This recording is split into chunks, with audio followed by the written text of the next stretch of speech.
Charioteer pits players against each other in a tense chariot race to the finish. But what are the components? What about the quality, and how do you rebox this board game? That's what we will look at here on Legendary Tactics.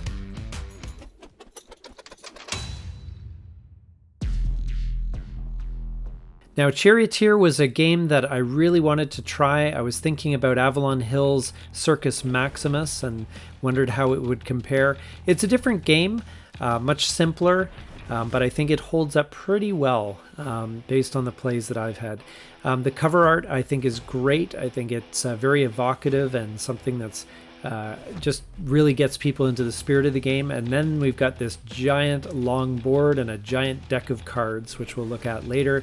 We have some chariot meeples and a whole bunch of wooden and plastic tokens and a bag to keep everything stored safely. So these are all bonus tiles that can help you repair your chariot, protect your chariot from damage, maybe help you with discarding some cards, and also the whip token allows you to catch up if you're falling behind. So there's lots of neat little bonuses that you can get. There's a tile there that doesn't have the sticker on it at the moment. That's for tracking laps. And then you've got all these chariot meeples, which are pretty nice to play with. We'll just put these back in the plastic baggie there. And that's where we like to store them. And yeah, once again, these heavy plastic tokens, they just if you just hold the bag over top, they tend to just suck right up there like a vacuum. And they've just revealed the damage cubes as well as the skill tokens. Those track the different skills in the game according to either sprinting, cornering, doing damage to other chariots, that sort of thing. And then you have this giant deck of cards. The cards kind of look a bit more complicated than they actually are. The cards are designed so you can, it doubles up the symbols, so you can easily see the cards if in hand, and if they're on the board, you turn them face up and towards the top there. You'll be able to easily read the symbols and everything. So that comes into play in the game. I like to store my cards back in the shrink wrap. I think it's something that keeps the cards fresh and dust free, and is definitely something that is recommended.